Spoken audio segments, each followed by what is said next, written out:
Imagine a hand reaching toward the morning sunday.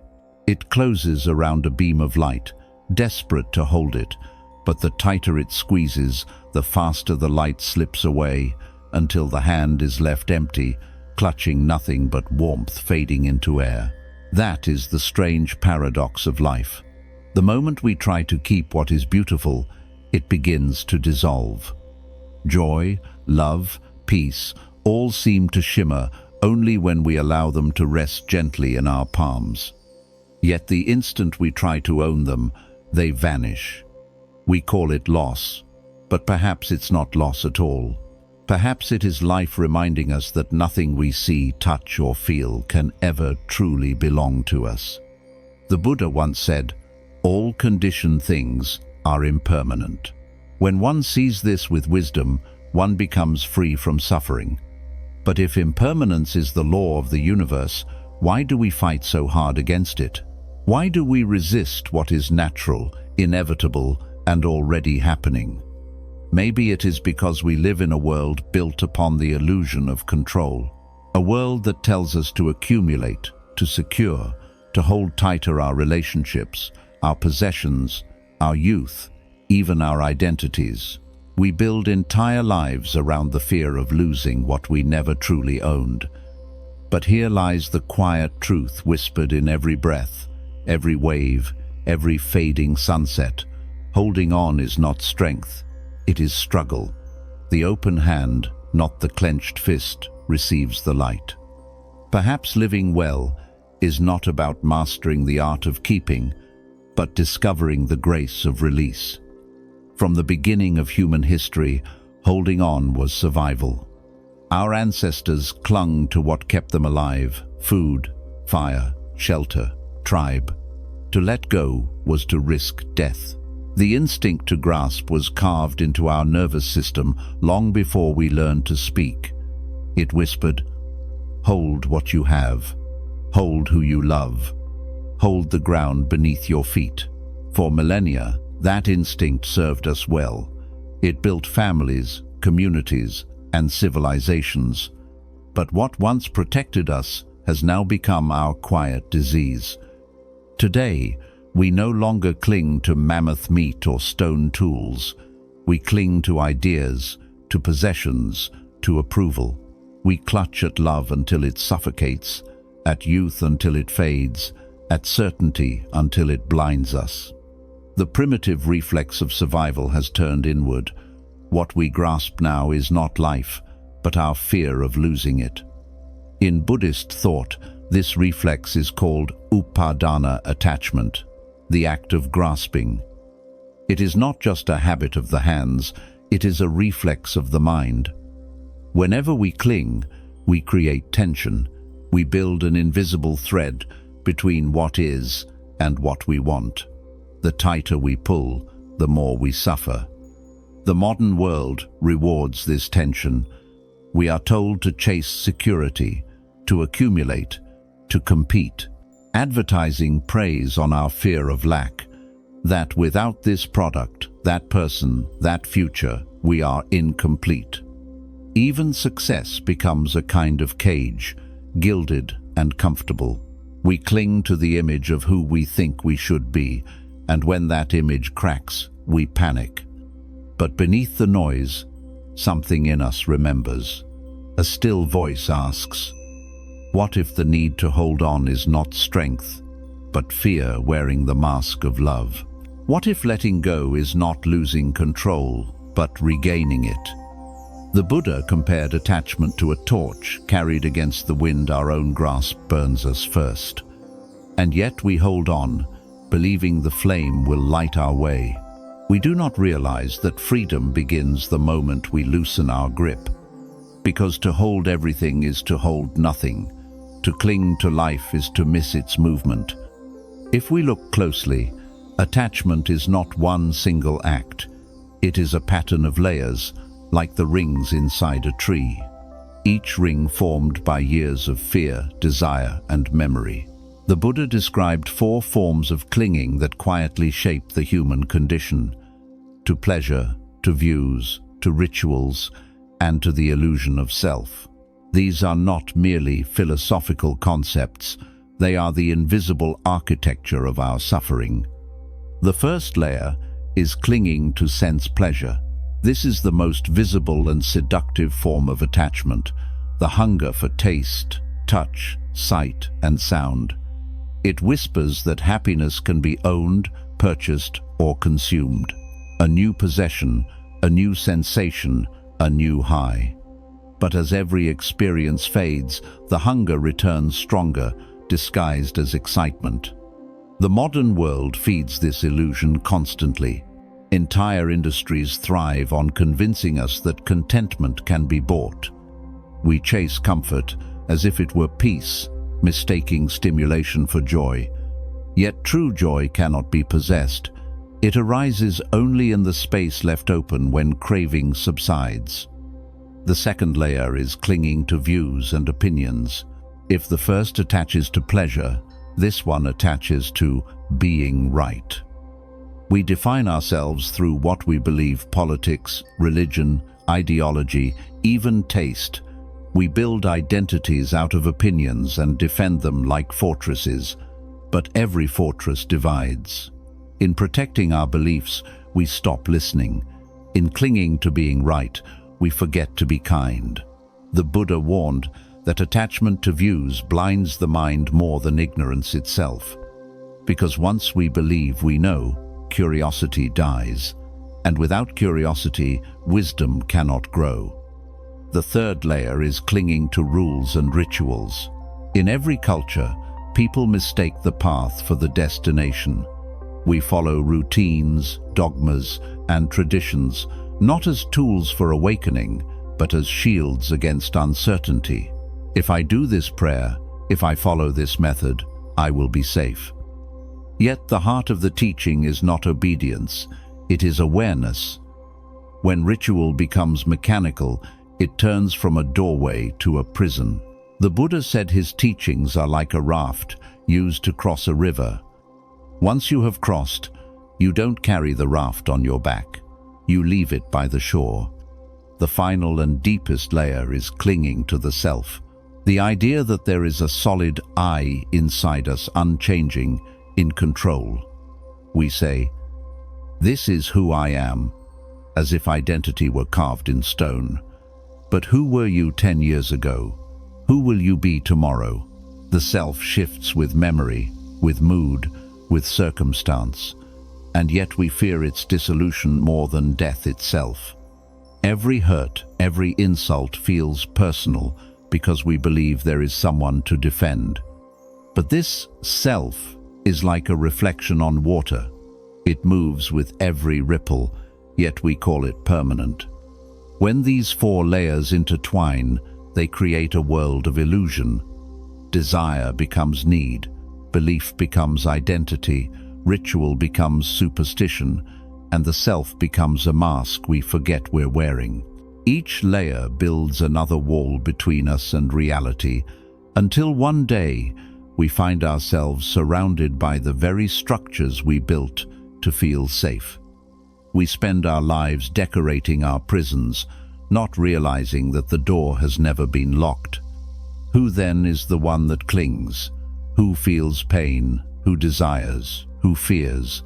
We speak as though there were a fixed I standing behind every thought and emotion, an invisible puppeteer controlling the show. But when you look closely, that self begins to blur. The Buddha called this insight Anattā, the realization of non-self. He asked his followers simple questions. Is the body truly you? If so, could you command it never to age, never to fall ill, never to die? Is a feeling truly you? Then why does joy fade? Why does anger pass without your permission? Are thoughts you? Then why do they arise uninvited and vanish before you can hold them? When examined with honesty, every part of the I dissolves into motion, always changing, never still. Modern science echoes this truth. Philosopher Thomas Metzinger describes the self not as an entity but as a model, a narrative the brain constructs to make sense of experience. Neuroscience shows no single place in the mind where a self resides. What we call me is a pattern, a process, a story constantly rewritten with every heartbeat. Imagine a river. You point to it and say, "That's the river." But which part is the river? The water that just passed, the water that's coming, or the ever-shifting current in between? The name remains, but the contents are always new. So it is with you. The body flows, the mind flows, the world flows, and we mistake the movement for something solid. To see this is not to erase existence, it is to release delusion. You do not vanish when you realize non-self. You simply stop confusing the reflection for the face. You stop defending an identity that was never fixed to begin with. And in that seeing, an immense lightness appears. Because once the eye loosens, the world softens with it. You no longer stand apart, trying to control the current. You are the current, vast, fluid, and free. If impermanence and non-self are the laws of existence, then why do we suffer? The Buddha named the reason plainly dukkha, not merely pain or sorrow, but the subtle friction between what is and what we want it to be. Every time reality moves one way and we pull the other, the mind tears. We suffer not because life is cruel, but because we resist its flow. We want joy without loss, love without change, success without decline. We cling to youth while time quietly rewrites our bodies. We demand certainty in a universe built on movement. The harder we try to fix the world in place, the more violently it breaks away. This resistance hides beneath our everyday thoughts. We say, "I wish things were different," or "I can't accept this," believing that rejection will protect us. But rejection is only a mirror of fear. We push life away and wonder why it hurts. The truth is simple yet radical. The wound is not life itself. It is our refusal to let it be. Psychologist Carl Rogers once said, "The curious paradox is that when I accept myself just as I am, then I can change." Acceptance is not surrender. It is clarity. Only by seeing things as they are can transformation begin. When we stop fighting the present moment, the energy once spent on resistance becomes peace. A Zen story tells of two monks who came to a river. A young woman stood on the bank, afraid to cross. One monk carried her to the other side. Hours later, the older monk scolded him. "We are not supposed to touch women." The younger replied, "I put her down at the river. Are you still carrying her? How many things are you still carrying? Old words, regrets, the ghost of a moment long gone. We hold on to the past as if it can save us, yet it is the very weight that drowns us. We think control keeps us safe, but control is the seed of anxiety. The Buddha likened it to pulling a rope that burns our hands. The tighter we grip, the deeper the pain. When we finally release, we discover the fire was never outside. It was our own grasp that created it. To suffer is human. To cling is optional. When you meet life without resistance, suffering loses its teeth. In that quiet acceptance, freedom begins to breathe. The phrase, "let it go," is often spoken lightly, as if detachment were easy, a switch we can simply turn off. But letting go is not a cold retreat from life. It is not indifference. Indifference closes the heart. True letting go opens it. Detachment says, "I don't care anymore." Non-attachment says, "I care deeply, but I no longer wish to be imprisoned by what I care about." To understand this difference is to feel the space between love and possession. Real love never clings. It breathes. It gives and receives like the tide, knowing that the ocean does not lose the wave when it returns to the sea. When you love without attachment, You stop trying to make people or moments stay. You learn to let them arrive, to let them go, and to bless them both ways. This is not passivity, it is profound engagement. The Buddha did not teach escape from life, he taught intimacy with it. To live with open hands does not mean to withdraw, but to participate fully without being consumed.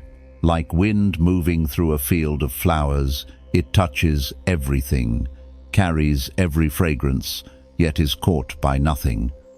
The Diamond Sutra says, "Let the mind arise without dwelling anywhere." To dwell is to cling to anchor consciousness in the past, in fear, in desire. Letting go is the art of abiding nowhere, of trusting the flow without needing to possess it. It is not apathy, it is awareness without grasping. In the West, people often mistake freedom for detachment, a kind of emotional numbness dressed as maturity. But non-attachment is far from numb. It is tender, alive, awake. It allows joy to fill you completely and sorrow to pass through you cleanly. Because when you no longer resist either, both become teachers. Letting go is not the end of feeling. It is the end of being enslaved by feeling. It is the understanding that everything comes to you so you can experience it, not so you can own it. Every sunrise, every goodbye, every breath appears only for a moment, and that moment is enough. So when the mind whispers, "But if I let go, I'll lose everything," remember this: it's the grasping that blocks the gift. The open hand doesn't lose the light, it receives it fully. To let go, then, is not to drift away from life, but to return to it completely unburdened, unafraid, and infinitely free.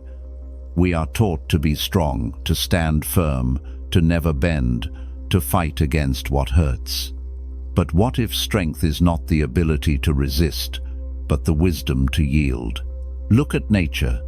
The oak tree stands proud and unyielding, while the bamboo sways freely in the wind.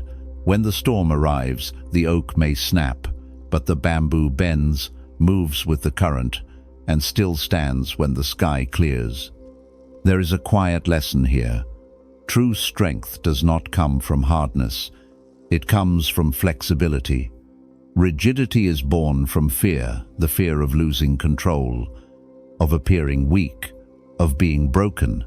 Yet the very effort to remain unbreakable is what fractures us. The soft heart endures where the hard one shatters. The Buddha compared a wise mind to water. It adapts to every shape it meets, yet nothing can crush it. To be soft is not to be helpless, it is to be vast enough to hold both pain and peace. When you stop fighting the storm, you discover the storm is not your enemy, it is the wind that teaches you how to move. The poet Rainer Maria Rilke once wrote, "Perhaps all the dragons in our lives are princesses who are waiting to see us act, just once, with beauty and courage." What if every difficulty you face is not punishment, but invitation? Each loss, each failure, each heartbreak is asking, can you remain open now? Courage, then, is not the refusal to fall. It is the grace to rise without bitterness, the power to bend without breaking, the gentleness to remain kind, even when the world is not. When you understand this, softness ceases to be weakness.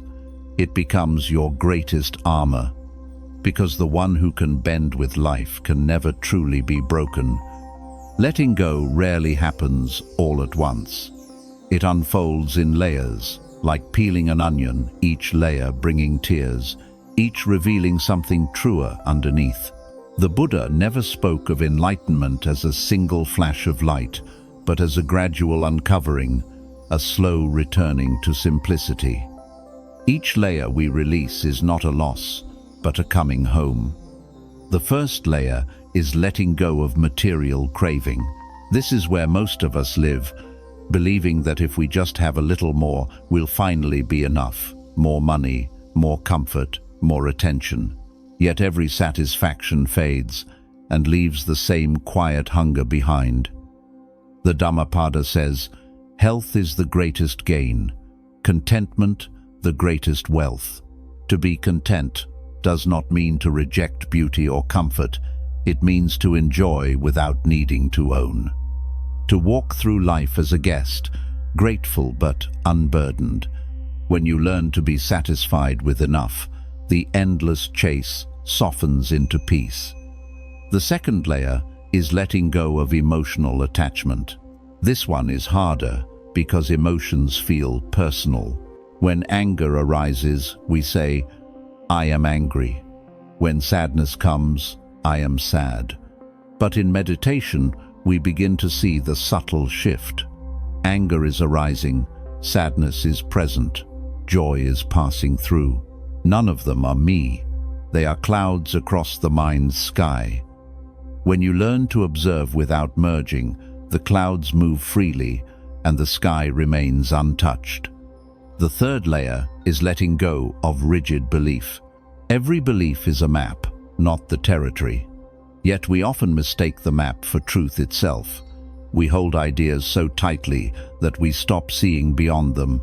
The Zen term Shoshin, beginner's mind, reminds us that wisdom begins where certainty ends. To hold a beginner's mind is to stay curious, even about what you think you know. Even the Buddha said his teachings were like a raft, useful for crossing the river, but not something to carry once you've reached the other side. And then comes the deepest layer, letting go of the self.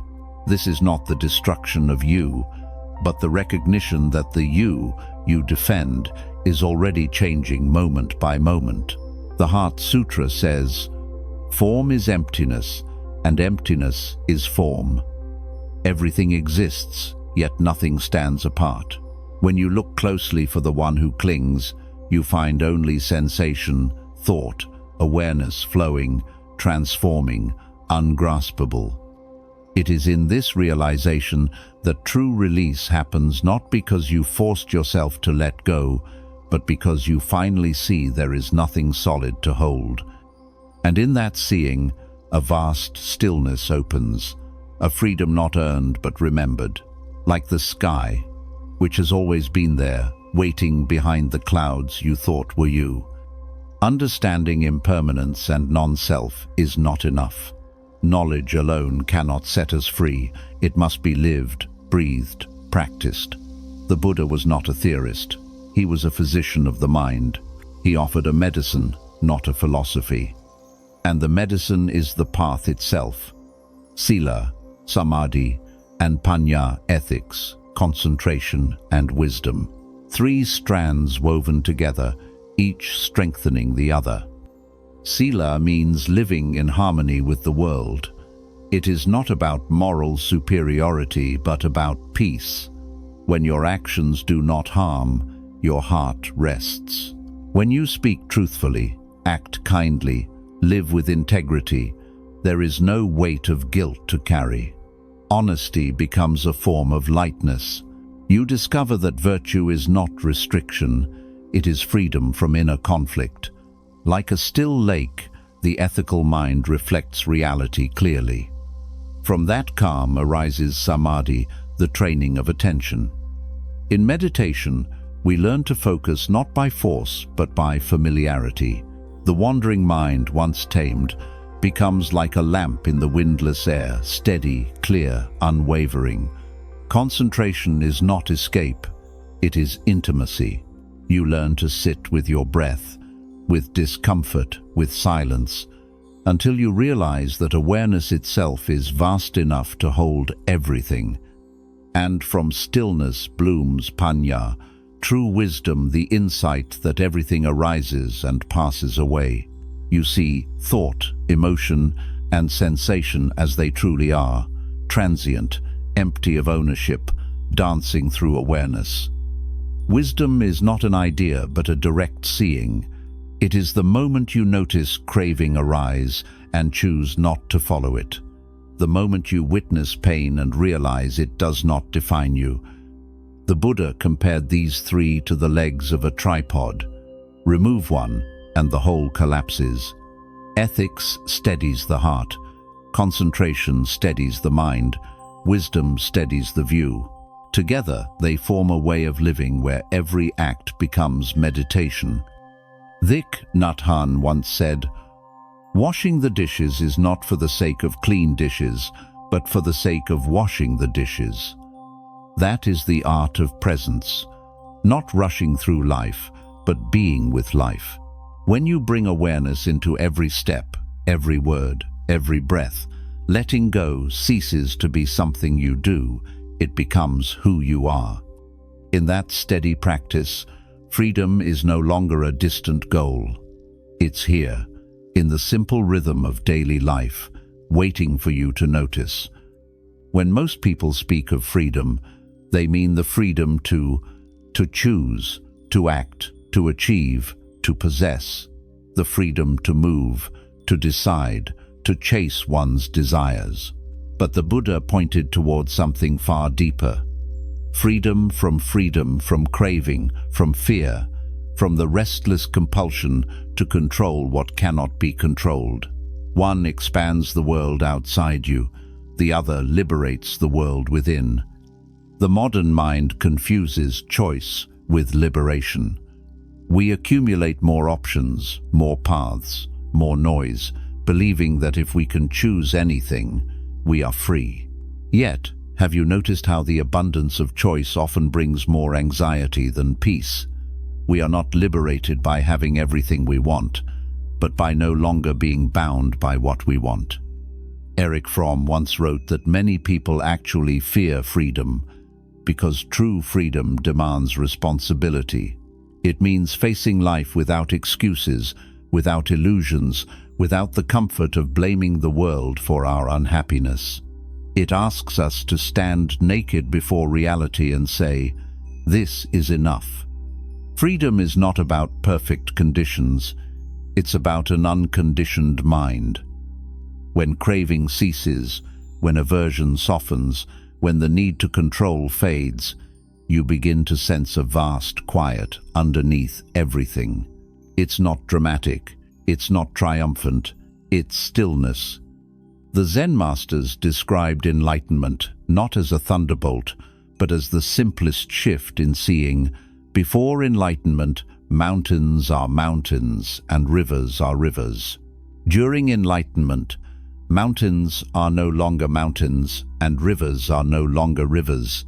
After enlightenment, mountains are again mountains and rivers are again rivers. What changed was never the world, it was the one who looked at it. In that clarity, you stop mistaking movement for chaos, you stop fighting impermanence, you stop chasing a freedom that was never lost. Real liberation is not the power to hold on, it is the grace to let everything flow through you without losing your center. You don't own the moment, you are the moment. When you no longer need the world to bend to your will, every breath becomes wide enough for the whole universe. That is freedom not found in control, but in the end of needing to control. When the walls of I begin to dissolve, something extraordinary happens. In the space once filled with self-concern, a quiet tenderness arises. It does not come through effort or moral discipline, it blooms naturally, like a flower turning toward sunlight.